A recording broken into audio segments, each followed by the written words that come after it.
Hello YouTube, hello Twitch, welcome back to finally some guides again. We are back with the Sovietsky Soyuz, a requested ship from the Twitch and YouTube community. And yeah, what can I say about this ship? It's the tier 9 of the Soviet tech tree branch. You want to build it fully into a tank build. The guns are pretty good.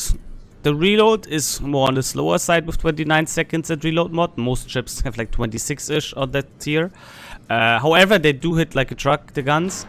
And the specialty about the Soviet ships is that if you are at close range, I think the threshold is like 11 or 12 kilometers, you get the maximum bonus on your dispersion. So on long ranges, it's fairly inaccurate, but in close range combat to like 12-ish km, this ship gets really accurate. It means you can get some really consistent salvos. The downside is it has a very big exposed citadel and can be punished quite easily by BBs. Against cruisers, it's fairly tanky though.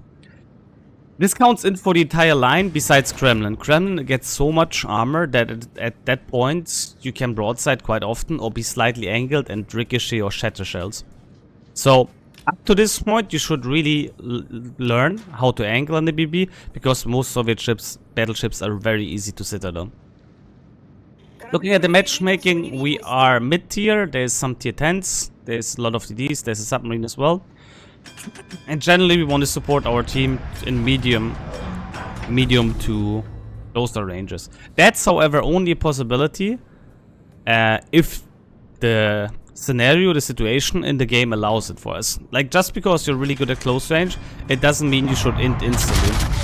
Also, one very important factor you need to learn with the Soviet battleships is to not spam your damage con. You have only limited damage con. That means you can only use it 5 times with my build here, and that's it. The upside is it has a very short cooldown, which means if you need them rapidly for, I don't know, you get a triple fire and you get a triple fire again, then you can use them rather rapidly, minimizing the damage on you. However, if you're burning on a single place and you have quite some HP, there's no reason to use it. So stop damage coming a single fire with the Soviet ships. You're just running out of DCPs way faster. I, for example, have yet to run probably... I think the maximum amount of times I ran out with the DCPs is probably like 10 times I ran out, probably. Because usually if you use them wisely, you will be able to utilize maximum 4 of them. Maybe all of them per battle, but that's more than enough. Like you should not need to use anymore. Fortunately, we're gonna take a torpedo here, but that's fine. They did play it fairly aggressive here. For flooding, I would use it, by the way, because that costs us too much HP. I'm already gonna go into a kiting position here. Why? Enemy team is playing it rather aggressive, and with that maneuver we can just minimize our damage while maximizing the damage output of them. And I also don't want to end up in 2 DDs plus a Los Andes. Hey Brutus. Oh, perfect, he's shown broadside. It's the Los Andes though, so I don't expect citadels because generally the Pan American ships are very hard to citadel. But hey, full pens are also very nice. Can angle here. Just like with most Soviet ships though, the main gun angles are very good. Yeah, look how good we can be angled here with all guns. On Kremlin it's even better. On Kremlin you can legit shoot all 3 guns and you're at a perfect angle. Gonna go for the overmatch on Blücher now, because the Los Andes is running away. Is he gonna beach? Yeah. Here you can see though that on like longer ranges or medium ranges, the guns are also getting fairly inconsistent already. It's not as big of a deal with Kremlin, but for Soyuz, it is a rather big deal.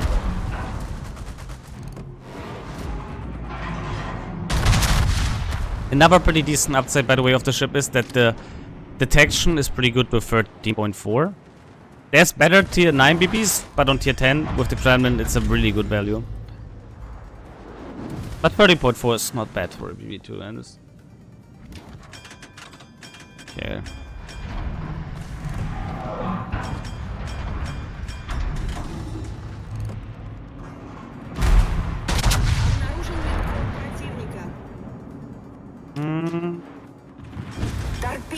We're sponging up the damage for our team right now. Oh, Z instantly focusing on DD now.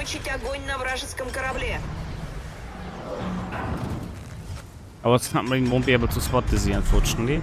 But he's gonna get hydro by him, I see it already.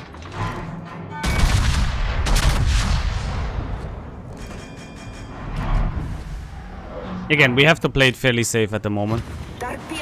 Z also might torpedo towards us. Or the Summers, so we gotta be careful. This flank is a more defensive spot. We have 4 people right now. 5 people against 7. So, we gotta play it very, very careful.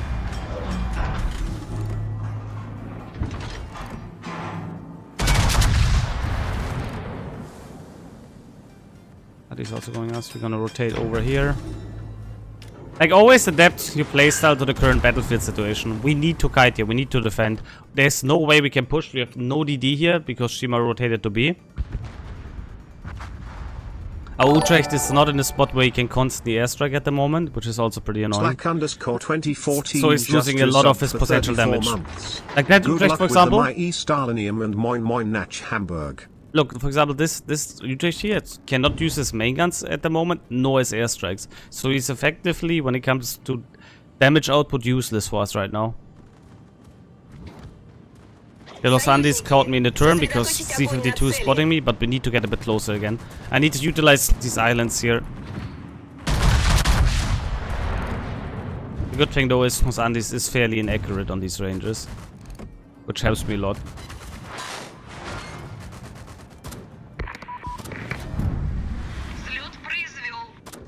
I'm checking if the Z has his AA online, so we can roughly guess where he is. Unfortunately, the man has his AA offline. Summers is still here.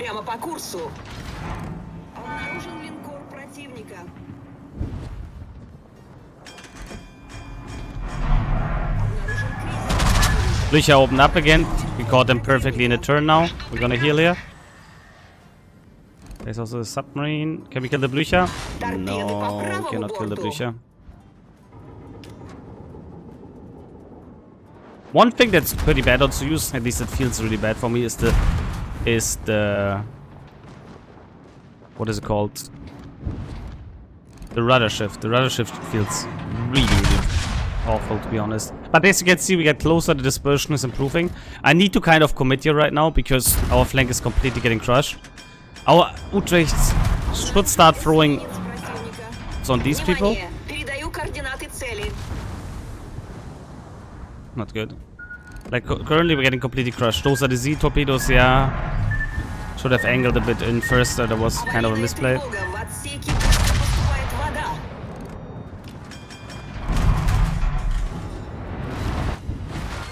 That was a massive strike though. Very good. We might be able to finish the Blücher, but then the game is over for us. Our team folded completely here. I could have technically kited more away, but the game is pretty much over at this point. Because we just lose too many ships. So we don't need to prolong it much longer right now. And that's pretty much how you want to play the ship. Like, you wanna use it effectively in a push if you can, but here we were constantly under the pressure because the enemy team just decided. And no, our team decided to like lose early on a DD here and also give up the position. Like we had 2 DDs here the whole game. Meanwhile, our DDs, our submarine. Where did our submarine die? Sorry, not the DD. Sorry, I'm mixing this up. But we had never really DD here because the Shima went after the beginning phase already here, so we couldn't really deal with these DDs. And our submarine kind of like did not realize how strong a Z-52 against him is, apparently. He doesn't know about Hydra, I guess. And they could just move up here. And they constantly gained map control. Meanwhile, there was no way for us, because the Utrecht was never really that effective, to somehow stop the push, nor do a counter push. This flank was always, we were always outnumbered. And again, we had such a good ship here, which unfortunately didn't utilize really his strength. He was just sitting there. Like, out of the 10 minutes we had right now, he was probably only effectively fighting 4 minutes. So, we're gonna go for another one, because this was a rather frustrating experiments and see if we can do it a bit better next game. But it's a bit of a shame because we had a Utrecht here and he was barely usable. And an Utrecht can be an absolute pain, especially if ships push into you. I don't know why he barely airstrike though, because he has the range to strike the Blücher and he had the range to strike the Blücher at Vladivostok for the last couple of minutes, but he threw like, I only saw like a bit on Las Andes and that's it. So I have no idea what the game plan behind that was. Good, now we're complete down tier. We're big super ships in the game, so pretty much tier 11s. Now we're completely bottom tier. The map charts is pretty nice though. I like it actually quite a lot. We spawned middle, but we are more towards A, so we're gonna go A cap. I hope the Loria is gonna go up north, so we don't have too many BBs on A flank. And Slack, thank you for 34 months. Again, if you can play the ship fairly aggressive, but just because your ship is good at close range or has secondaries or whatever, don't go into like a superior amount of force and throw your ship away. Like, of course I could have go W in there, but that would have been nowhere near as effective for our team. So keep that in mind.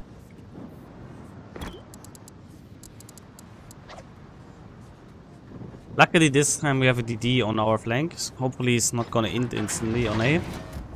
And our main focus is gonna be most likely here to here, but it depends. Like I want to see if we might get like a few people pushing down here and we can defend this spot, or get a crossfire on this position here, because sometimes you have a cruiser player and they don't have a Des Moines or something, but the Brest could probably camp here, so we'll see. But again, it's just like a fail. It plays pretty much like any normal standard BB, with the exception that the core strength is more too close to medium ranges. On longer ranges is fairly inconsistent. But other than that, it plays pretty much like any BB with a tank build. You try to angle to minimize the damage on you. You try to punish broadsides. And that's pretty much the common rule.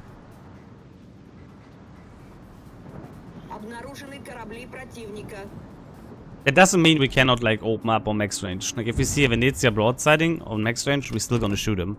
Because even if there's just a minimal chance of actually doing something, there is the chance.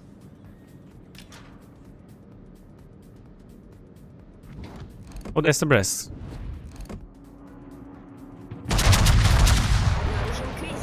And by the way, just because you're lacking like the best dispersion on long range, there's always the chance that RNG still gives you a fairly decent dispersion.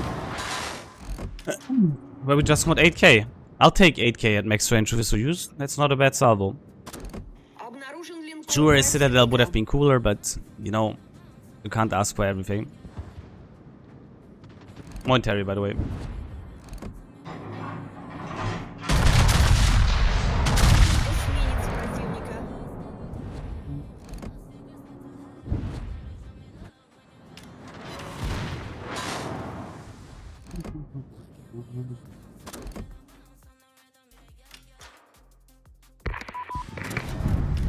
I'm wondering if that submarine is committing or not, so we're gonna try. Oh, that actually doesn't look too bad, but we'll see.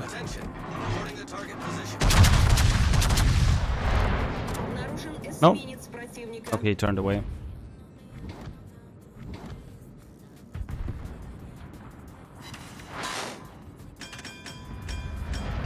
There's a Shima here and a Fesha. Shima's already going away though. Торпеды прямо по курсу.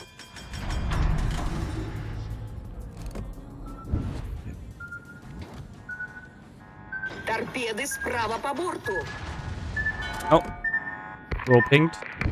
Oh, wait, he's going this way. Торпеды справа по борту. Yeah? Обнаружен линкор. He's going this way, yeah. Although, again, it could be completely off, because pings are never actually... Like, they're super random around the submarine. Yeah, he's running away.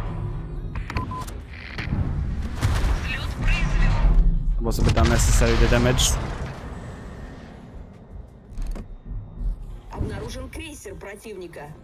Loria went to A as well, that's a bit unfortunate. We have way too many BBs here. Oh. Внимание! Передаю координаты цели. противника. There we go. Now we put it in a position where he can't really dodge. Like, you need to always pay attention to where the white thing is. We're still gonna hit him. Running the target position.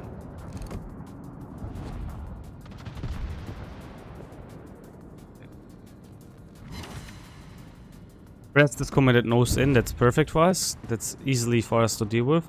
We just need to watch out about Colombo, Musashi. Жду приказов. Okay.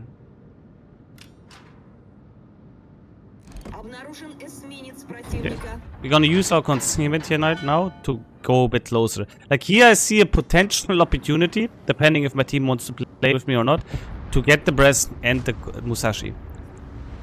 I will, nevertheless, because Shima is disengaging, I will try to get a bit of map control here.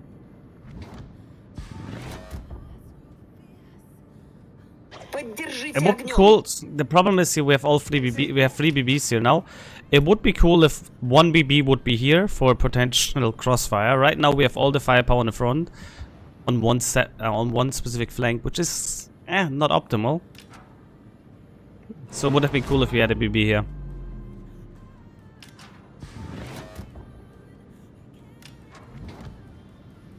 Сосредоточить огонь на указанной цели.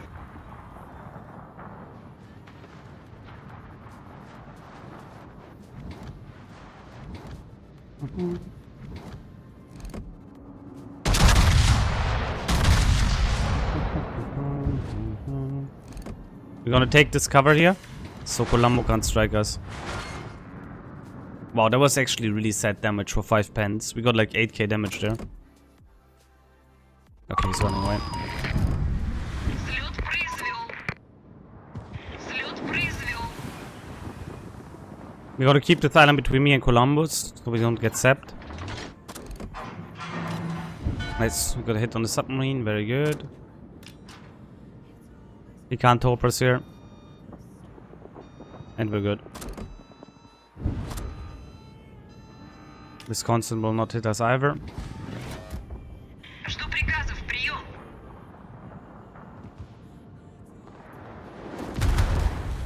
Торпеды прямо по курсу. Nice game. Good. I'm gonna move forward here. Again, in this scenario here right now, we're trying to Торпеды utilize прямо по курсу. the map. Also, we know there's a DD here now. There's Необходимы разведывательные данные. Yamagiri or Shima here. No, Humphrey. Humphrey is the DD that's here. There's a Humphrey. No, wait, that's not a Humphrey. What do they have? The Lana, Shima. It was 5 torpedoes. Торпеды прямо по курсу. Or was it 6? Ah, Shima has also 5, man. I'm coping. It's a Shima.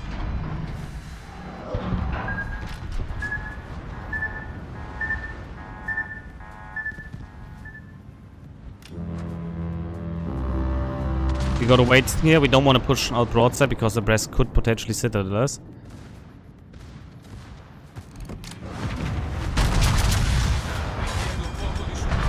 There we go. The Brest is dead.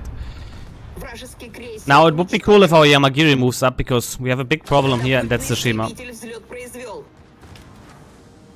Then again, we know where he is, so he can't be here. He must be here.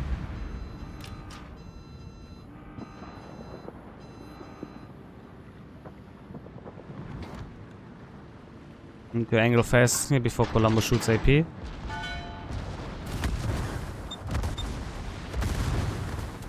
Man, that team up is so dog for us. Обнаружен линкор противника. Взлет произвел. Взлет произвел. Angled enough.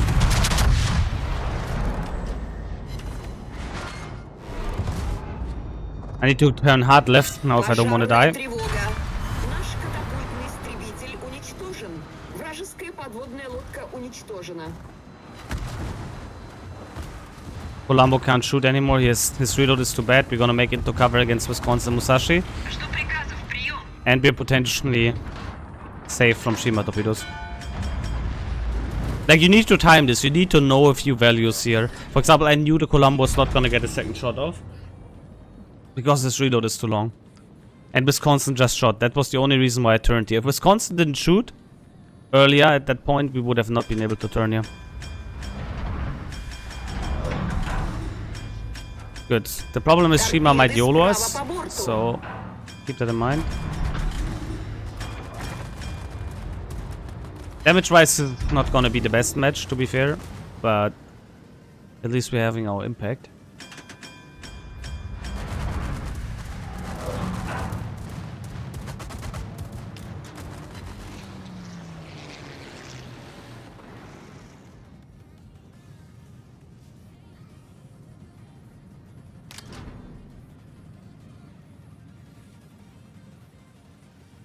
I'll let them come to me.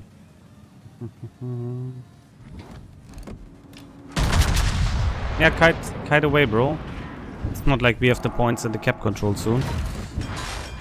Surely that's gonna work. Истребитель взлет произвел. I do have to pay attention though that Shima could potentially rush me from the front. Not from the back because there's Blücher, but from the front. Alle Stationen, wähle Position eines strategischen Ziels.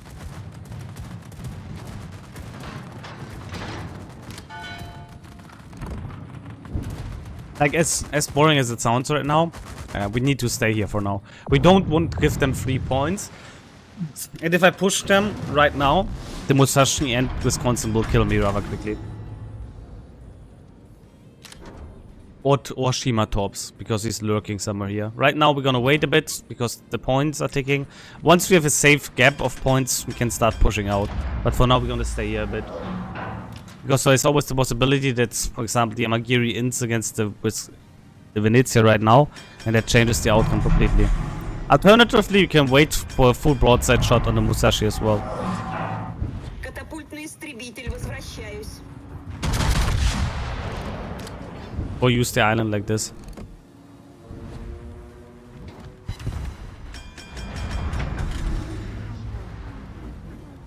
Okay, at this point I'm gonna go out now, because the game is pretty much won. And we also want to farm a bit of damage here.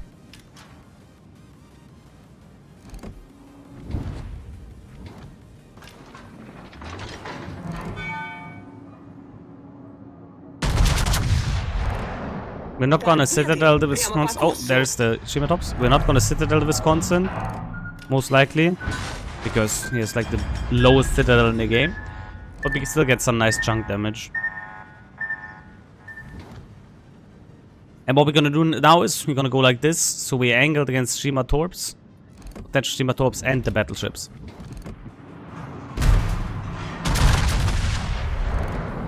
Наша команда близка к победе.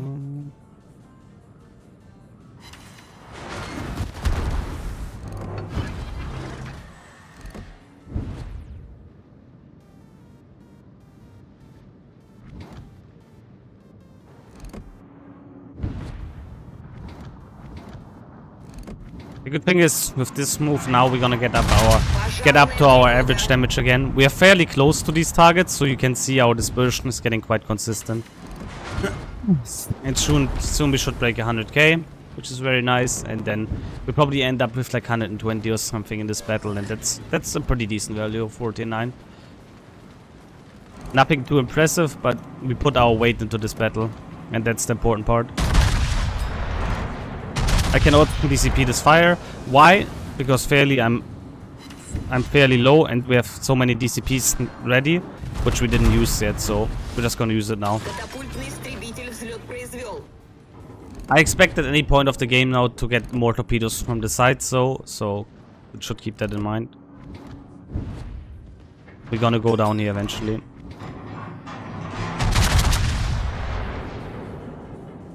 One thing I need to get used to is I'm overturning a bit too much here. The turret, the rudder shift on Soyuz is really dog. Something I didn't remember from back in the day Торпеды playing it. прямо по курсу. Yep, they're the point. They are the torps.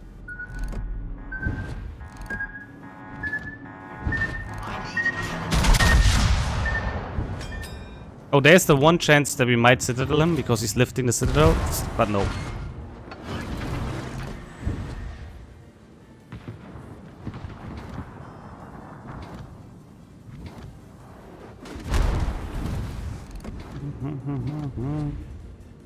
Катапультный истребитель, возвращаюсь. Okay, that was pretty weird dispersion. That was very un-Soviet, to say the least.